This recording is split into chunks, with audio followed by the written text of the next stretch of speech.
ये भाई जिस तरह से लगातार थूक जिहाद के बारे में चल रहा है, वो कानून बनाने की बात की उत्तराखंड में भी, और यहाँ योगी जी भी आज कैबिनेट मीटिंग में, क्या कहना है इस बारे में? देखिए, पहले तो मैं ये आपसे बताना चाहता हूँ कि ये मसला किसी एक पक्ष, धर्म या बिरादरी से जुड़ा हुआ नहीं है। और इसको दूसरा रंग दिया जाए तो अलग बात है, और ख़ास तौर से बल्कि सरकार अपनी नाकामी छुपाने के लिए और जो मेन मुद्दे हैं उनसे भटकाने के लिए इस टाइप के बातों को प्रोपगेंडा करने का काम करती है। और मेन चीज़ जो है उन पर फोकस करना चाहिए, चाहे वो स्वास्थ्य का मसला हो, एजुकेशन शिक्षा का हो, या जो भी विकास का काम हो। फिर भी उसके बावजूद मैं ये कहूँगा कि अगर इस टाइप की कहीं घटनाएं होती हैं, चाहे वो किसी भी धर्म समाज बिरादरी से ताल्लुक रखता हो, उसके खिलाफ सख्त कार्रवाई होनी चाहिए।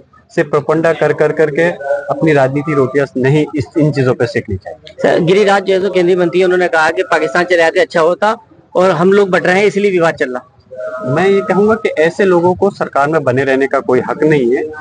जो मंत्री होकर करके इस टाइप की बात करते हैं, तो उनसे फिर क्या उम्मीद की जा सकती है? जो शपथ ले रहे हैं, कसम खा रहे हैं वहां पर, और जब इस पद को संभालने के लिए, और उनके बयानों से ये चीज साबित होता है कि वो यकीनन इंसाफ और हक नहीं दे सकते। तो इसलिए मैं तो कहूंगा कि ऐसे लोगों को मंत्री पद से बर्खास्त किया जाना चाहिए। और बल्कि पूरी बीजेपी ही इस पद रास्ते पे चलती है।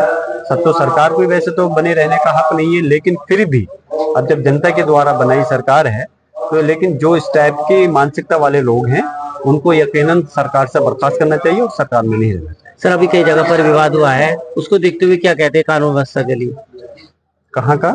जैसे अभी विवाद चल रहा है वहां पर। अच्छा, बहराइच बहराइच वाला जो मामला है, सरकार पूरी तरह से नाकाम है, फेल है, और कानून व्यवस्था लागू नहीं कर पा रही। यहाँ पर लोगों के दिलों से पुलिस प्रशासन का खौफ निकल चुका है, क्योंकि सरकार सिर्फ और सिर्फ कार्रवाई अगर करती है तो अपनी राजनीति के लिए, उन लोगों के, हमारे समाज के खिलाफ दिखाने के लिए करती है।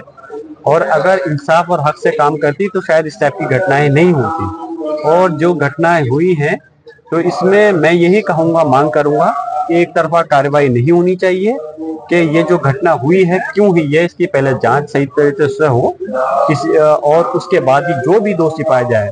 ऐसा नहीं हो सिर्फ एक पक्ष को टारगेट कर कार्रवाई हो, जो भी पक्षों में दोषी पाया जाए उनके खिलाफ कार्रवाई होनी चाहिए। और सरकार अगर अपना कानून का राज नहीं कर पा रही है, तो फिर मैं तो चाहूंगा कि यहाँ बेहतर है कि राष्ट्रपति शासन लगे, जिससे कि कम से कम कानून व्यवस्था का राज कायम रहे।